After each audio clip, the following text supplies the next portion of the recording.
واقفة دايما جنبي مني، شجعتني صدقتني سندتني ما وقعتش في يوم. فرحت شركة فودافون أحدث إعلاناتها بصوت النجم الكبير عمرو دياب، وقدم أغنية شكرا من هنا لبكرة.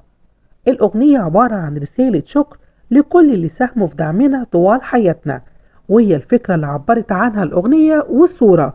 وتخلل الإعلان مشاهد بين الأبناء مع أبائهم وأمهاتهم ومع الأصدقاء. ظهر في الإعلان محمد صلاح نجم نادي ليفربول ومنتخب مصر بمشاركة عائلته كدليل على دعمهم ليه في مشواره. دي اللي جنبي من البداية، خطوة خطوة كانت معايا، دي في سمايا ولا النجوم. في حياتنا ناس هم الأساس، حقيقي شكرا من هنا لبكرة. في حياتنا ناس هم الأساس، شكرا من هنا لبكرة.